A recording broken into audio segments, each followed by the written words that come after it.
January 7th, 1945, Brussels, Belgium. The room smells of damp wool and cigarette smoke. Frost clings to the tall windows of a requisitioned schoolhouse just off the Avenue Louise, muting the gray winter light. Reporters shift on wooden chairs, notebooks open, pencils poised.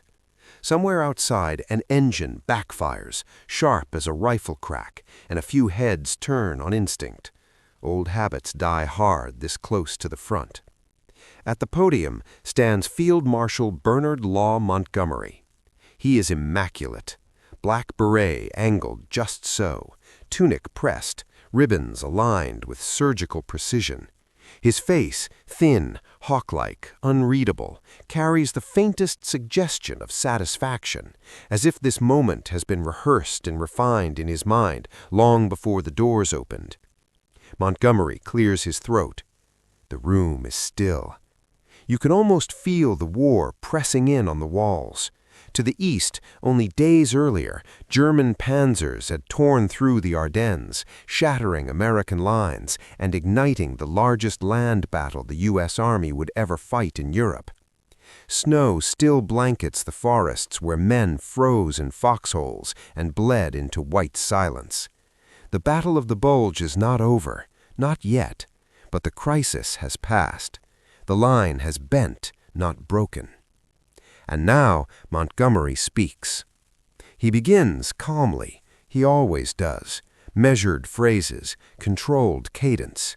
He praises Allied cooperation, commends American resilience, notes almost casually that during the emergency, command of the Northern Front had been placed under him, British and American armies alike. A few reporters exchange glances. Then he leans forward, and with the soft certainty of a man stating a fact rather than making a demand, Montgomery delivers the line that will detonate across the Allied world. All ground forces on a single front should be under one commander. There it is. No shout, no drama, just a clean incision.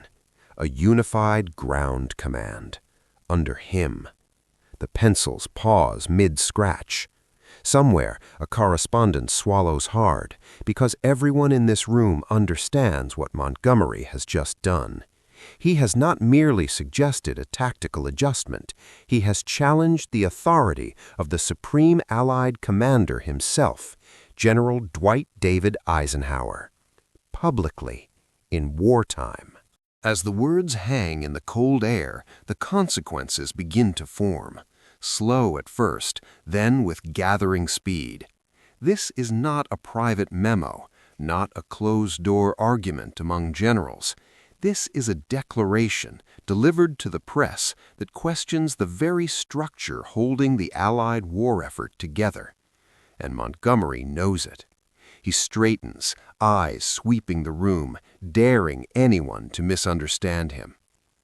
Less than 300 miles away, in a drafty headquarters near Paris, Eisenhower is not in this room, but the moment Montgomery speaks, the shockwave is already on its way. Eisenhower, Ike to almost everyone, has built his command on a fragile miracle. British, American, Canadian, Free French, Patton and Bradley, Montgomery and Brooke. Men with egos large enough to fill continents, bound together not by affection, but by necessity.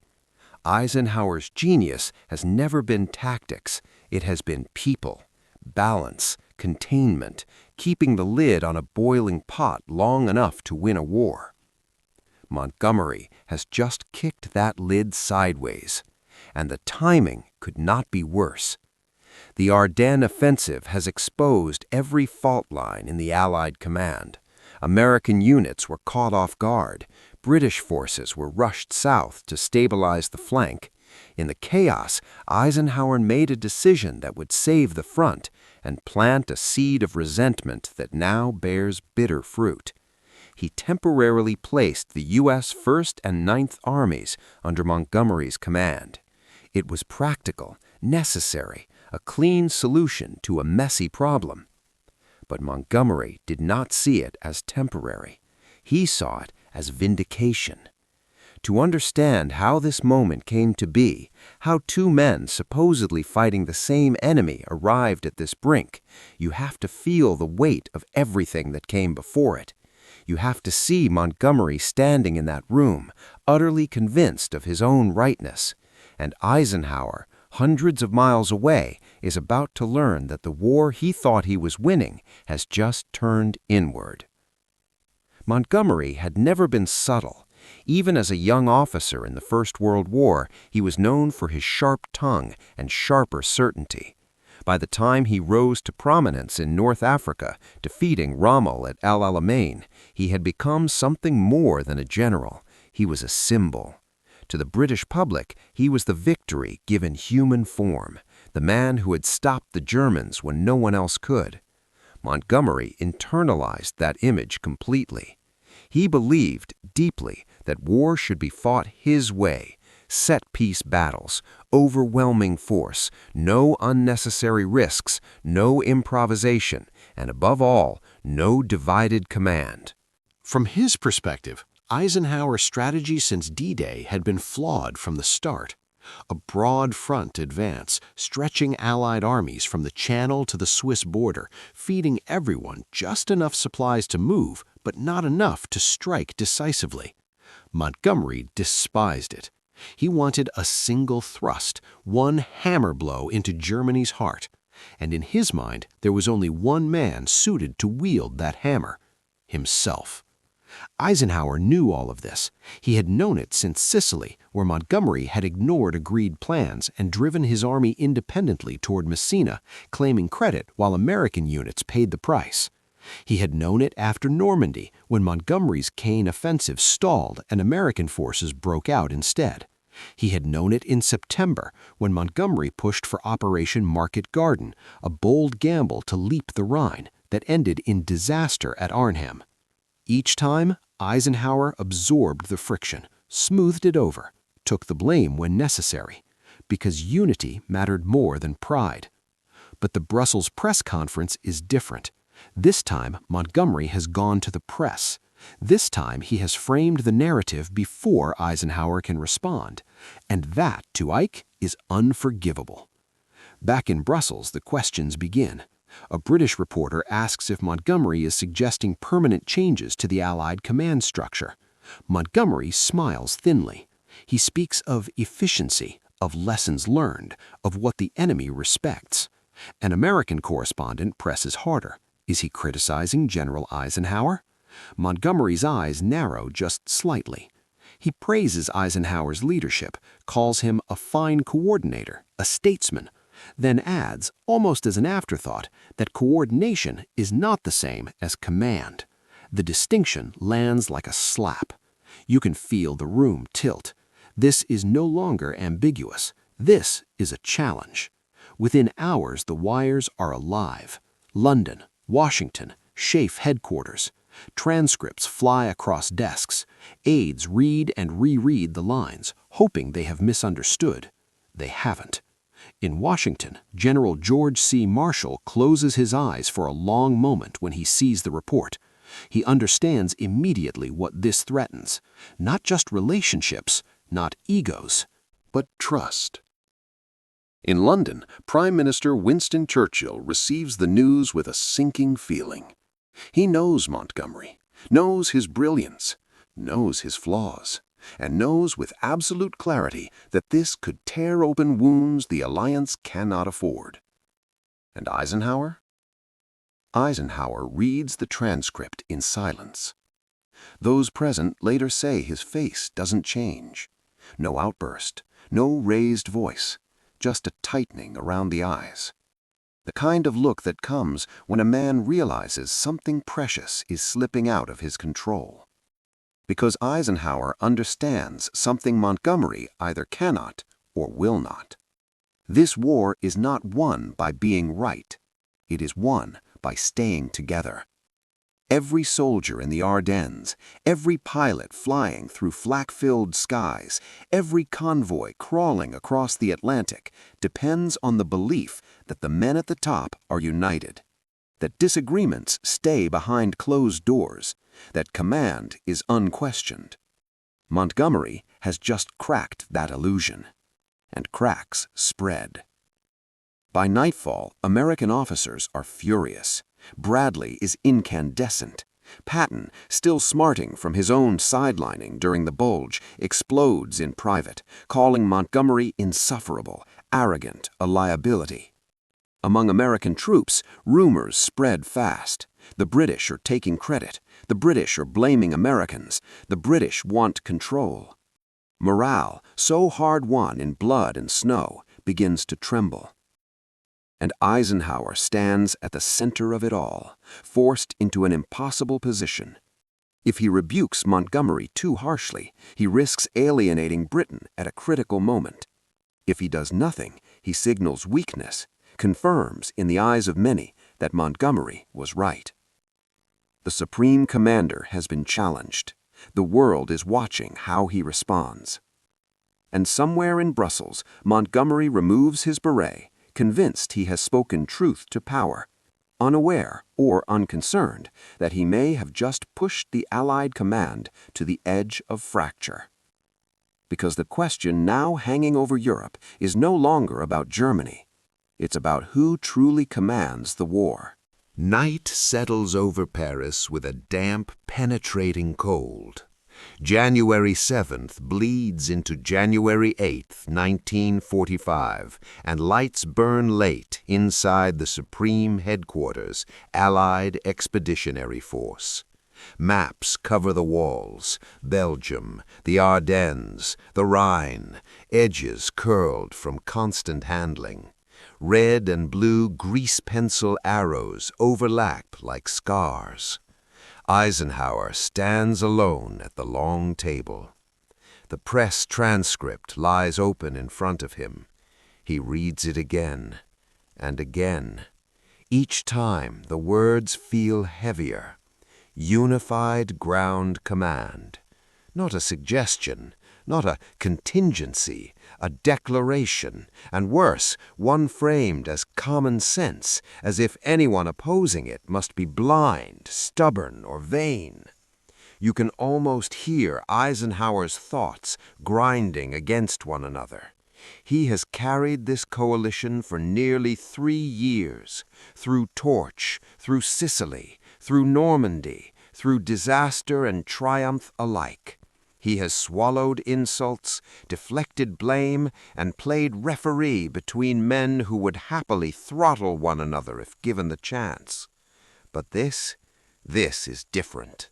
Montgomery hasn't just challenged a decision, he's challenged Eisenhower's legitimacy, publicly.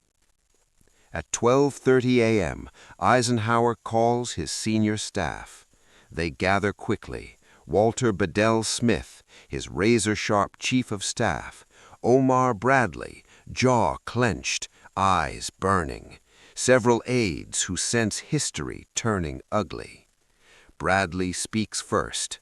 He's gone too far, Ike. No filter, no diplomacy. Bradley's voice carries the weight of the American army, men who froze in Bastogne, who fought blind in the snow while Montgomery reorganized behind the lines. "He's telling the world you're not fit to command," Bradley continues. "If you let that stand, you're finished." Smith nods grimly. He has already drafted 3 versions of a response, each sharper than the last. One would strip Montgomery of all American forces immediately. Another would issue a public rebuke. The third, left unfinished, assumes Montgomery's resignation. Eisenhower listens without interrupting. His fingers rest on the edge of the table, knuckles white. Outside, a staff car splashes through slush. Somewhere a telephone rings and rings before going unanswered. Finally, Eisenhower speaks. "He's not wrong about one thing," he says quietly. The room is still. He believes what he's saying. Bradley stares at him. Belief doesn't make it acceptable. No, Eisenhower agrees, but it makes it dangerous. Because Eisenhower knows Montgomery's power doesn't come from his rank alone. It comes from London, from Churchill, from the British public who still see him as the man who beat Rommel. If Eisenhower crushes him outright, he risks detonating something far bigger than one general's ego. And yet, if he doesn't act, the Americans will never forgive him. The alliance begins to tear apart from both sides. Across the Channel, in London, Winston Churchill paces the floor of 10 Downing Street, cigar clenched between his fingers, ash falling unnoticed onto the carpet. He has read Montgomery's remarks. He grimaces. "God help us," he mutters. Churchill understands the peril immediately. Britain's position in the alliance is already fragile. American manpower and industry now dwarf Britain's exhausted strength. This war will be won or lost on American terms. And Montgomery, stubborn, brilliant Montgomery, has just poked the bear. Churchill summons the chief of the Imperial General Staff, Field Marshal Alan Brooke. Brooke has spent years managing Montgomery's excesses. Even he looks weary now. "He's done it again," Brooke says flatly. "Pushed too far, said too much." Churchill exhales smoke. "Can Eisenhower weather this?" Brooke hesitates. That hesitation is answer enough. By the morning of January 8th, the crisis is no longer contained. American newspapers carry headlines hinting at discord. Rumors ripple through units at the front. Soldiers ask questions their officers can't answer. Who's really in charge? Are we fighting together or separately? Eisenhower receives messages from Washington, carefully worded, concerned.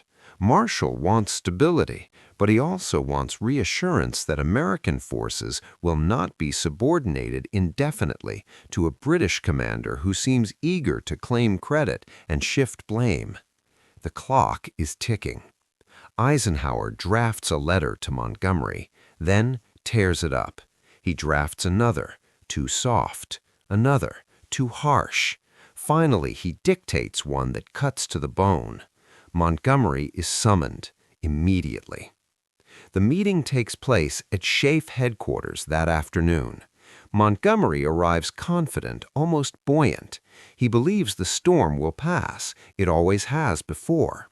He assumes Eisenhower will grumble, perhaps scold, but ultimately accept the logic of his argument. He is wrong. Eisenhower does not shout. That is what makes it terrifying. He speaks with icy precision. He explains, slowly, deliberately, that Montgomery's remarks have caused grave damage, that they have undermined Allied unity, that they have offended American commanders and soldiers alike. Montgomery listens, expression stiffening. Eisenhower continues. The temporary command arrangement is ending immediately. American armies will return to American control. Montgomery opens his mouth to object. Eisenhower raises a hand. And then comes the line that stops the room cold. "If you cannot accept this," Eisenhower says, "I will have no choice but to request your relief." Relief. The word hangs there, heavy as artillery smoke. For the first time, Montgomery looks genuinely startled, because now, at last, he understands the stakes. This isn't a debate. This is an ultimatum. Silence stretches. You can almost hear Montgomery calculating every angle, every consequence. If he pushes further, he risks everything: his command, his legacy, Britain's standing in the alliance. If he backs down, he must swallow the one thing he despises most: humiliation. Finally, Montgomery nods. Barely. He agrees to issue a statement, a clarification, an apology, though the word will never appear on paper. That evening, a revised message is released. Montgomery praises Eisenhower unequivocally, affirms his loyalty, insists no slight was intended, claims his remarks were misunderstood. The words are careful, polished, adequate, but the damage is done. American officers read it with skepticism. Some accept it, many do not. Eisenhower, for his part, accepts the apology publicly. Privately, something has shifted. The trust between the two men, never warm, always strained, has fractured. It will never fully recover. Yet the war does not pause for wounded pride. The Rhine still waits, Germany still fights, and Eisenhower, having stared down the greatest internal threat to Allied unity, now faces a sobering realization. Victory will come not just from defeating the enemy, but from surviving each other. And as Allied armies regroup for the final push into the heart of the Third Reich, one question lingers in the cold winter air. Has this confrontation strengthened Eisenhower's command or exposed a fault line that will haunt the final victory?